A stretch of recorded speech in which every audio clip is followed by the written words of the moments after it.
এই সেকশনে আমরা বুটস্ট্র্যাপের কমন কিছু কম্পোনেন্ট নিয়ে আলোচনা করব। বুটস্ট্র্যাপে অনেকগুলো কম্পোনেন্ট ডিজাইন করে রাখা আছে, যেই কম্পোনেন্টগুলো দেখে দেখে মানে সেখানে কিছু এক্সাম্পল কোডও দেওয়া রয়েছে। আমরা সাধারণত কী করি, 100% ক্ষেত্রেই আমরা ওই কম্পোনেন্টের ডকুমেন্টেশন থেকে কোডগুলোকে কপি পেস্ট করে আমাদের প্রজেক্টে নিয়ে যাই, তারপরে আমাদের মন মতো করে একটু কাস্টমাইজ করি। সাধারণত আমরা কোনো ক্লাস বা কম্পোনেন্ট কীভাবে বানাতে হয় এগুলো এত কিছু মাথায় রাখি না।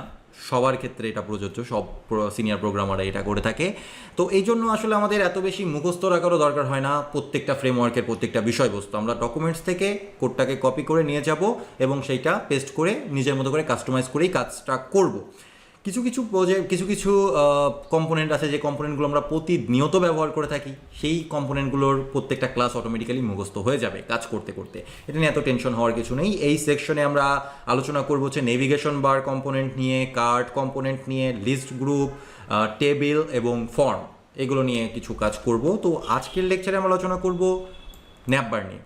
তো সাধারণত আমরা এখান থেকে সার্চ করতে পারি বা এখানে যে খুঁজে বের করতে পারি আমাদের কী কী কম্পোনেন্ট আছে। অ্যাজ এ বিগিনার আপনাদের টার্গেট থাকবে সবগুলো কম্পোনেন্টের কোড একবার করে অ্যাটলিস্ট একবার করে আপনি টেস্ট করে দেখবেন।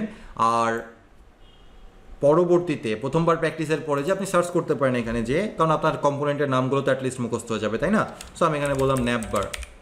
দেখেন আমার সাজেশনে চলে এসছে ন্যাপবার। আমি এখানে ক্লিক করলাম, নেভিগেশন বারের কম্পোনেন্ট ওপেন হয়ে গেল। নেভিগেশন বার কী জিনিস, এটা কিভাবে কাজ করে থাকে, এর বিষয়ের কিছু বিষয়বস্তু এখানে দিয়ে দেওয়া রয়েছে, সেগুলো আপনি দেখতে পারেন। কি কি কন্টেন্ট রয়েছে নেভিগেশন বারের সাথে সেগুলো এখানে ডকুমেন্টেশনে দিয়ে দেওয়া রয়েছে, সেগুলো আপনি দেখে নিতে পারেন। এখানে দেখেন কিছু এক্সাম্পল দেওয়া রয়েছে, আমরা সেই এক্সাম্পলগুলোকেই কপি পেস্ট করার মাধ্যমে কাজ করে থাকি সাধারণত। তো এখানে অনেকগুলো এক্সাম্পল রয়েছে এক এক করে, যে এখানে ড্রপডাউন লিঙ্ক সহ রয়েছে, সার্চ বার এই পাশে রয়েছে, সেরকম রয়েছে, অনেকগুলো এক্সাম্পল রয়েছে। ঠিক আছে, আপনার যেটা পছন্দ হবে আপনি সেটা নেবেন। আচ্ছা, তো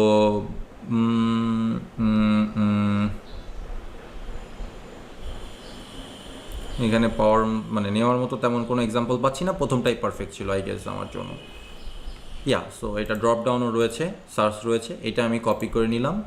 কপি করে নেওয়ার পরে আমি আমার কোড এডিটরে চলে গেলাম। যাওয়ার পরে এখানে যে আমি বলবো পেস্ট, সেভ করব। দেখেন আপনার জন্য একটা নেভিগেশন এরিয়া তৈরি হয়ে গিয়েছে। আপনি যদি এখান থেকে লাইভ সার্ভারটা ওপেন করেন তাহলে দেখতে পারবেন যে আপনার জন্য একটা নেভিগেশন বার তৈরি হয়ে গিয়েছে। খুব সহজ, তাই না? একদম সহজ। এবার আপনি চাচ্ছেন যে ব্যাকগ্রাউন্ড কালারটা আপনার পছন্দ না, আপনি ব্যাকগ্রাউন্ড কালার চেঞ্জ করবেন। নিচে দেখেন কিছু কালার দিয়ে দেওয়া রয়েছে, ডিফল্ট কালার। যদি আপনি কমপ্লিটলি চেঞ্জ করছেন সেক্ষেত্রে আপনাকে সিএসএস এর সাহায্য নিতে হবে, বাট আমি কমপ্লিটলি চেঞ্জ করতে চাচ্ছি না। আমি এই অংশটুকু নিয়ে কাজ করতে চাচ্ছি। প্রথমটার জন্য ন্যাপবার ডার্ক আর ডার্ক বিজি ডার্ক, এই ক্লাস দুইটা লিখলে আমার নেভিগেশন বার এরকম হয়ে যাবে। সো আমি চলে গেলাম, এটা কোথায় অ্যাপ্লাই করতে হবে? ন্যাভের সাথে অ্যাপ্লাই করতে হবে। এখানে বলা হয়েছে ন্যাপবার expand LG, ন্যাপবার light, busy light. So আমার লাইট দেওয়া রয়েছে, এই জন্য এরকম কালার রয়েছে। আমি ডার্ক নিয়ে নিলাম, ন্যাপবার ডার্ক, বিজি ডার্ক। এবার আমার নেভিগেশন বারটা দেখতে এরকম দেখা যাচ্ছে। এবার অনেকেই চাইতে পারে যে কন্টেইনারের মধ্যে নেভিগেশন বারটা থাকুক। সেই ক্ষেত্রে আপনাকে যেটা করতে হবে, যে এখানে কন্টেইনার ফ্লুইড রয়েছে, এই ক্লাসটাকে কমেন্ট করে দিয়ে আপনাকে বলতে হবে কন্টেইনার। তাহলে দেখেন এবার আর একদম গায়ে গায়ে মিশে যায়নি, মাঝখানে কন্টেইনার হয়েছে। মজার একটা বিষয় দেখেন, এখানে নেভিগেশন বার ড্রপডাউন মেনু কাজ করছে। যদি আপনার ড্রপডাউন মেনু থাকে তো সিম্পল ড্রপডাউন মেনু। এই বাটনটা ডিসেবল, এই ডিসেবল আসলে আমার দরকার নেই। আমি নিচের থেকে খুঁজে বের করি কোথায় ডিসেবল বাটনটা রয়েছে। এটা সার্চ, এই যে ডিসেবল বাটনটা আমি রিমুভ করে দিব, এটা আমার দরকার নেই। এরপরে আপনার লিঙ্কে যদি কোনো কিছু থাকে যেগুলো দরকার আপনার, সেগুলো অ্যাড করবেন। আর এর পাশে আপনি যদি আরও কিছু যুক্ত করতে চান তাহলে সেটাও আপনি যুক্ত করতে পারেন। যেমন এখানে ফর্ম রয়েছে, ফর্মের পাশে আছে ইউএল এর কি বলা হয়েছে, ইউএল কেন লেফটে চলে গেল, মার্জিন, এমই অটো মার্জিন, ওকে। এখন আবার নতুন করে এমই অটোর অপশন এসছে। আমি যদি এই ফর্মের পাশে আরও কিছু চাই তাহলে দেখা যাচ্ছে আরেকটা ইউএল নিয়ে নিলাম। এখান থেকে দেখেন ইউএল আছে, পুরোটাই কপি করে নিই। এত যদিও আমার লাগবে না, তারপর আমি কপি করছি, পরে আমি বাদ দিব। দিয়ে এখানে যে ক্লাসগুলো রয়েছে সেই ক্লাসগুলো আমার দরকার নাই। ন্যাপবার, ন্যাব, এমই অটো, এমবি, এই এমবি টেমবি যা আছে থাক, এমই অটো এটা বাদ, ঠিক আছে। আচ্ছা, তারপরে ন্যাপবার আইটেম এইটা থাক, এই দুইটা থাক, বাকি জিনিসগুলো আমি চাইলে বাদ দিয়ে দিতে পারি, এত কিছু আমার দরকার নাই। এখানে আমি যে বললাম সরি, আচ্ছা এখানে এর কি সমস্যা, ঠিকই তো আছে। এই এলআই কোথা থেকে আসলো, এই ইউএল কোথা থেকে আসলো? আচ্ছা, এই ইউএল দুইটাও কাটা যাবে। আচ্ছা, এখানে আমি এটারে বললাম লগ ইন, আরেকটারে আমি বললাম রেজিস্ট্রেশন। ঠিক আছে, দেখেন এটার পাশে চলে আসলো। এখন যদি আমি চাইতাম এটা অ্যাক্টিভ করে দেওয়া রয়েছে ক্লাসের মধ্যে, এর জন্য এরকম দেখা যাচ্ছে। আমি এখানে ক্লাস ন্যাব লিঙ্ক বাদ দিয়ে, ন্যাব আইটেম সরি ন্যাব লিঙ্ক বাদ দিয়ে এখানে আমি বললাম বিটিএন প্রাইমারি, এটা এরকম হয়ে গেল। তারপরে এখানে আমি ক্লাস দিলাম, আমি ব্যাখ্যা করছি কি করলাম। বিটিএন ওয়ার্নিং, এরকম হয়ে গেল। আমি একটু মার্জিন প্যাডিং দরকার, সেটার জন্য আমি এইটাতে আইটেমে মার্জিন এমআর টু না, ভুল করেছি, এখানে না, এখানে আমি দিতে পারি এই সরি মার্জিন লেফট 2। কী ব্যাপার, মার্জিন লেফট এক ফোটাও নিল না, মার্জিন লেফট নিল না কেন? মার্জিন লেফট তো নেওয়ার কথা। MBLG0 MB2 সার্চ, আচ্ছা এমআর মার্জিন নিচ্ছে না, তার মানে আমাকে একটু খুঁজে বের করতে হবে। বুটস্ট্র্যাপ 5-এ অনেক কিছু চেঞ্জ এসছে, যে কারণে অনেকগুলো ক্লাস আমি আগে যেগুলো জানতাম সেগুলো এখন কাজ করবে না। এটা স্বাভাবিক, এটা আস্তে আস্তে কাজ করতে করতে ঠিক হয়ে যাবে। মার্জিন, ওকে, সো অন্য জায়গায় চলে এসেছি। Margin utilities for margin and padding, এখানেই এসেছি। এমই, আচ্ছা ই কেন, এমই মার্জিন রাইট, এমই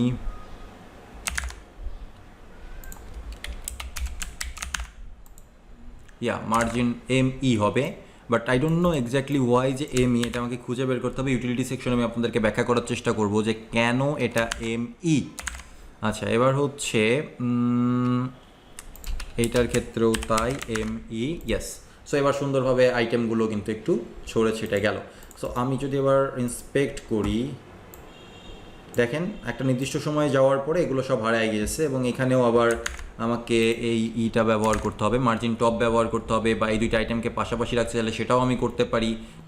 নতুন বলছি যে নিচে রাখতে চাইলে সেটাও করতে পারি, বাট পাশাপাশি রাখতে চাইলে সেটাও করতে পারি। বাট আপনি এখানে দেখতে পাচ্ছেন যে আসলে আমার সিস্টেম পারফেক্টলি কাজ করছে, রেসপন্সিভ ডিজাইনটা কাজ করছে। যেহেতু মার্জিন প্যাডিং নিয়ে একটু ঝামেলা হচ্ছে, সেহেতু আমি এটা আপাতত দেখাচ্ছি না, পরে আমি এটার ইউটিলিটিটা নিয়ে একটু স্টাডি করে তারপরে আমরা আপনাদেরকে ইউটিলিটির যেই ভিডিওটা থাকবে সেখানে ব্যাখ্যা করে দিব। আর এমনিতে আপনি দেখার চেষ্টা করেন যে সুন্দরভাবেই কিন্তু এটা পাশাপাশি চলে আসছে খুব সুন্দরভাবে। এবার আপনি যদি চাইতেন এই দুটাকে র্যাপ করে একটা ডিভের আন্ডারে রাখতে, তাহলে সেটাও পসিবল ছিল। জাস্ট এই জায়গাটাই হচ্ছে ডিপ ফ্লেক্স ক্লাস যুক্ত করে দিতে হতো, তাহলে আই গেস যেটা তারপরেও এরা পাশাপাশি আসেনি, ডিফ্লেক্স ক্লাস ইউজ করার পরেও আসেনি, হোয়াট এভার। সো আমরা পরবর্তী লেকচারে আসলে এটা বোঝার চেষ্টা করব যে কীভাবে, মানে পরবর্তীতে মার্জিনের ইউটিলিটির লেকচারে আসলে মার্জিনের বিষয়টা ভালোভাবে বোঝার চেষ্টা করবো। অ্যাটলিস্ট আপাতত আমরা এটা দেখতে পাচ্ছি যে এটা কি হচ্ছে, অটোমেটিকভাবে রেসপন্সিভ ডিজাইন অ্যাপ্লাই হয়ে যাচ্ছে। তো এবার আমরা আসলে নেভিগেশন বারের যে কোডটা আমরা লিখেছি সেই কোডটা বোঝার চেষ্টা করি। কি করেছি এখানে, সবার প্রথমে ন্যাব নামের একটা ট্যাগ নিয়েছি বা এলিমেন্ট, HTML এলিমেন্ট, তার মধ্যে ন্যাববার ক্লাস যুক্ত করেছি। ন্যাববার এক্সপ্যান্ড এলজি এই ক্লাসটা ব্যবহার করেছি, লার্জের ক্ষেত্রে একটু এক্সপ্যান্ড করবে। ন্যাববার ডার্ক, ন্যাববার বিজি ডার্ক কালারের জন্য এটা করেছি। তারপরে কন্টেইনার নিয়েছি একটা, যেন সব কিছু একটা কন্টেইনারের মধ্যে দেখায়। তারপরে কি করেছি, প্রথমেই নিয়েছি হচ্ছে একটা অ্যাঙ্কর ট্যাগ, এবং যার মাধ্যমে আমরা ক্লাস নেম দিয়েছি ন্যাববার ব্র্যান্ড, যেন আমরা এইটা দেখতে পারি, this is ন্যাববার brand, okay. So my brand, অথবা আমি বললাম স্ট্যাক লার্নার, ওকে। সো স্ট্যাক লার্নার হচ্ছে আমার ব্র্যান্ড।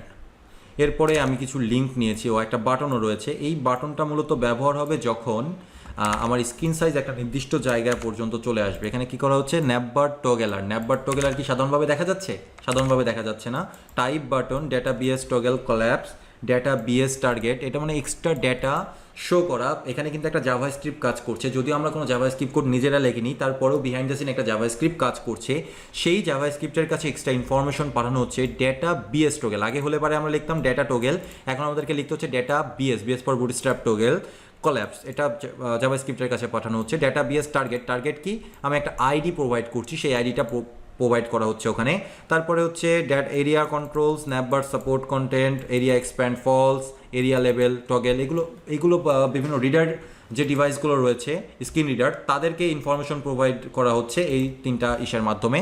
এগুলো খুব একটা ইম্পর্টেন্ট না। তারপরে এটার মাধ্যমে একটা আইকন ব্যবহার করা হচ্ছে। আপনি এখানে এই আইকন ব্যবহার না করে যে কোনো ডিফল্ট আইকন, মানে ডিফল্ট আইকন ব্যবহার না করে আপনার মন মতো কাস্টম যে কোনো আইকন ব্যবহার করতে চাইলে এই জায়গাটাতে আপনি সেই আইকন দিতে পারেন। ঠিক আছে, আমি এখন এখানে বললাম যে মাই আইকন ফর এক্সাম্পল, আমি কোনো আইকন ব্যবহার করিনি, সো এইখানে এটা দেখা যাবে না, কিন্তু আমি দেখতে পাচ্ছি যে এটা একটা আইকন, মাই আইকন টেক্সট এসছে। যেহেতু এখানে মাই আইকন টেক্সট এসছে, তার মানে আমি এখানে আমার মন মতো যে কোনো আইকন ব্যবহার করতে পারি, তাই না? সো এখানে হচ্ছে ডিফল্ট আইকন ব্যবহার করা হচ্ছে স্প্যান দেওয়ার মাধ্যমে। ন্যাববার টোগেলার আইকন, এই ক্লাসটা ওই আইকনটাকে তুলে নিয়ে আসছে। তার নিচে এই বাটনের নিচে আরেকটা ডিপ রাখা হচ্ছে, যেটা মূলত অ্যাকচুয়াল আমার কলাপসেবল এরিয়া, এবং যেটাই আমরা এখানে দেখতে পাচ্ছি। এখানে ইউএল আছে বা দুনিয়ার যত আইটেম আমরা এখানে দেখতে পাচ্ছি সব কিছু আছে এই ডিপটার মধ্যে। এই ডিপটার মধ্যে ক্লাস দেওয়া রয়েছে কলাপস, মানে এটা কলাপস হবে পরবর্তীতে, এবং ন্যাববার কলাপস, মানে এক্সট্রা একটা ক্লাস দেওয়া হচ্ছে ন্যাববারের ক্ষেত্রে যে কলাপসটা হবে। একটা আইডি দেওয়া রয়েছে, এখানে যে আইডিটা ব্যবহার করা হয়েছে এখানেও সেই আইডিটাই ব্যবহার করা হয়েছে, যেন এটা পরবর্তীতে জাভাস্ক্রিপ্ট দিয়ে হাইড করা যায়। ঠিক আছে, এই জন্য আর কি। আর এখানে ইউএল ট্যাগ নেওয়া হয়েছে, ন্যাববার ন্যাব বলতে বোঝানো হয়েছে আমি নেভিগেশন বারের যে ন্যাব আইটেম আছে সেটা বোঝাচ্ছি। এমই অটো মানে margin auto, MB 2 margin bottom LG 0। ঠিক আছে, রাইটের ক্ষেত্রে কেন জানি ব্যবহার করা হচ্ছে, আর লেফটের ক্ষেত্রে কি ব্যবহার করা হচ্ছে আমি জানি না, চেক করতে হবে। বটম তো ঠিকই আছে দেখতে পাচ্ছি।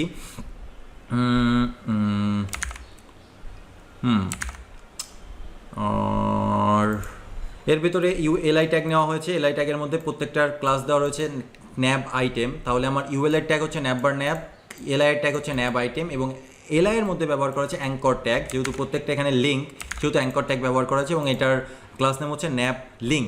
যেইটার সাথে আমি অ্যাক্টিভ ব্যবহার করবো সেটা একটু দেখতে অ্যাক্টিভ হবে, বাকিগুলো একটু হালকা হবে, তাই না? এটাই হচ্ছে কনসেপ্ট। তারপরে আপনি এখানে এই স্টেপ দিয়ে যা খুশি লিখে দিতে পারেন। পরবর্তীতে আরেকটা আইটেম সেমভাবে, তারপরে আরেকটা আইটেম সেমভাবে, বাট এটা কিন্তু এক্সট্রা আরেকটা ক্লাস ব্যবহার করা হয়েছে এলআই এর ক্ষেত্রে, drop down class. Drop down ক্লাসের ক্ষেত্রে আপনি এখানে এই অ্যাঙ্কর ট্যাগ দিতে পারেন, এবং পরবর্তীতে অ্যাঙ্কর ট্যাগের নিচে যে আপনি ড্রপ ডাউনের এলিমেন্টগুলো এখানে বলে দিতে পারেন। এখানে দেখেন আরেকটা ইউএল ট্যাগ ব্যবহার করা হয়েছে, অ্যাঙ্কর ট্যাগের ব্যবহার করা হচ্ছে ড্রপ ডাউন টগেলার হিসেবে। এই ট্যাগটা হচ্ছে ড্রপ ডাউন টগেলার। এখানে অটোমেটিক্যালি একটা আইকন চলে এসছে ড্রপ ডাউন ব্যবহার করার কারণে। এবং এই ইউএল এর মধ্যে, সেকেন্ডারি ইউএল এর মধ্যে আমরা এর ভেতরে কি কি মেনু থাকবে সেটা ব্যবহার করেছি। এখানে একটা ডিভাইডারও রয়েছে, এখানে লাইন এইসার ড্রপ ডাউন ডিভাইডার ক্লাস ব্যবহার করা হচ্ছে এইসারের সাথে, তার ফলে এই লাইনটা দেখা যাচ্ছে, এবং একটা সুন্দর ড্রপ ডাউন মেনু তৈরি হয়েছে এখানে। সুন্দর, আমরা কোনো সিএসএস কোড কিচ্ছু লিখিনি। ফাইনালি এই ইউএল যখন শেষ হয়েছে, তারপর আরেকটা ক্লাস ব্যবহার করা হয়েছে, সেটার নাম হচ্ছে ফর্ম। ঠিক আছে, ফর্ম ডিফ্লেক্স, ফ্লেক্স বক্স অ্যাপ্লাই করা হয়েছে। আচ্ছা, মার্জিন রাইট অটো করে দেওয়ার কারণে পুরো জায়গাটা এই পাশে পুশ করছে। এমই অটো মানে মার্জিন রাইট বা margin end, okay, margin end. আচ্ছা, ই ফর ইন্ড আর এস ফর স্টার্ট। সো আমরা একটু আগে যে প্রবলেমটা ফেস করছিলাম সেই প্রবলেমটা সলিউশন আছে, এস ব্যবহার করতে হবে। আচ্ছা, পরবর্তীতে এই ফর্মটা কি করলো, ফর্মটা ওই পাশে পাঠিয়ে দেওয়া হলো, একদম রাইটে চলে গেল। রাইটে যে এখানে সার্চ আইকন বসানো হলো, input type search, place holder search, area level search, একটা ফর্ম কন্ট্রোল ME2 এটা ব্যবহার করা হয়েছে, এই যে। ঠিক আছে, আচ্ছা ME2 ব্যবহার করব না, ME2 ব্যবহার না করলে এটার সাথে এটা ME2 এখানে ব্যবহার করতেই হবে। মার্জিন ইন্ট 2, এরপর একটা বাটন রয়েছে, এই যে বাটনের আউটলাইন সাকসেস দেওয়া রয়েছে টাইপ, আপনি অন্য কোনো কালারও দিতে পারেন। এখানে ব্যবহার করেছে বাটন আউটলাইন সাকসেস, এরকম বিভিন্ন কালার রয়েছে, success, warning, primary, secondary, error. তো সাকসেস কালারের অর্থ হচ্ছে গ্রিন কালার। আউটলাইন দেওয়া হয়েছে মানে শুধুমাত্র আউটলাইনেই দেখা যাচ্ছে, যখন হোভার করা হচ্ছে তখন কালারটা আসছে। আচ্ছা, এরপরে আমরা এই অংশটা তো আমরা নিজেরাই তৈরি করলাম, তাই না? এখন এই অংশটা তৈরি করার সময় আমরা কিছু জায়গায় কিছু প্রবলেম ফেস করেছি। এখন যদি আমি ইন্সপেক্ট করি, এই জায়গাটা আমরা দেখতে পাচ্ছি যে মার্জিন টপে সমস্যা হচ্ছে। কখন সমস্যা হচ্ছে মার্জিন টপে একটু ভালো করে বোঝার চেষ্টা করি। 900, আচ্ছা 991 পরে যে আমাদের সমস্যাটা হচ্ছে, তাহলে 991 ব্রেক পয়েন্টটা কার? আমরা এখান থেকে গেটিং স্টার্টেডে না লেআউটে চলে যাই, ব্রেক পয়েন্টস 991 মানে লার্জের পরে মিডিয়াম থেকে শুরু হচ্ছে, তাই তো? তাহলে আমরা যেটা করব সেটা হচ্ছে এই জায়গাটাতে সরাসরি এলআই প্রত্যেকটা আইটেমেই দিতে হবে আমার। সো কিন্তু আমি একটা জিনিস বুঝতে পারলাম না, সেটা হচ্ছে যে আচ্ছা ন্যাববার ন্যাব ক্লাস ব্যবহার করার কারণে এটা আসলে নিচে নিচে আসেনি। No problem at all. আমরা এই জায়গাটা থেকে যেটা করব সেটা হচ্ছে মার্জিন টপ 2 এবং এখানেও এলআইতে আরেকটা ক্লাস ব্যবহার করব মার্জিন টপ 2। দেখেন এবার টপ মার্জিন চলে এসছে, কিন্তু এটা একটা প্রবলেম ক্রিয়েট করবে। দেখেন এখানেও একটা মার্জিন টপ চলে এসছে, তাই না? আমার যখন এক্সপ্যান্ড করছি তখনও একটা সুন্দর মার্জিন এসছে, বাট যখন আমার অরিজিনাল সাইট এসছে তখনও আমার একটা টপ মার্জিন চলে এসছে। এই জন্য আমরা এখানে এক্সট্রা করে যেটা করব, এখানে দেখেন একটা সিম্পল সিস্টেম দেওয়া রয়েছে, কোথায় যেন আমি দেখেছি, এই যে এমই এটাও না, এমবি এলজি 0, মানে লার্জের ক্ষেত্রে এই মার্জিন বটনটা কী হবে সেটাও আমরা কন্ট্রোল করতে পারি। এবার আমরা এই জায়গাটাই কন্ট্রোল করব এমটি এলজি 0। যখন লার্জ স্ক্রিনে চলে যাবে তখন এই মার্জিন টপটা থাকবে না। ঠিক একইভাবে এইটার ক্ষেত্রেও তাই, ঠিক আছে? এবার দেখেন সব কিছু সুন্দরভাবে অ্যালাইন্ড হয়ে আছে। আবার যখন আমি এখানে চলে যাব তখন এখানেও আবার একটা মার্জিন চলে এসছে। তার মানে প্রত্যেকটা ইউটিলিটি যে ক্লাসগুলো রয়েছে সেগুলোর সাথেও আমরা ব্রেক পয়েন্ট অ্যাপ্লাই করতে পারি, ঠিক আছে? তো এই হচ্ছে আমাদের বেসিক নেভিগেশন বার। এবার আপনি আপনার মন মতো যত যা কিছু অ্যাপ্লাই করা যায় সেগুলো অ্যাপ্লাই করে চেক করতে পারেন। এখানে সমস্ত ইনফরমেশন, এটাতে না, এখানে সমস্ত ইনফরমেশন দিয়ে দেওয়া রয়েছে। আপনি সেখান থেকে স্টাডি করে দেখতে পারেন যে আর কি কি জিনিস আমরা করতে পারি এই নেভিগেশন বারের সাথে। এটা আপনাকে পড়তে হবে, এইগুলো একবার হলেও আপনাকে পড়ে নিতে হবে। পরবর্তীতে কাজ করার সময় আর বারবার পড়তে হবে না, বারবার আপনি জাস্ট এখান থেকে কপি করে নিয়েই কাস্টমাইজ করে কাজ করতে পারবেন। ওকে।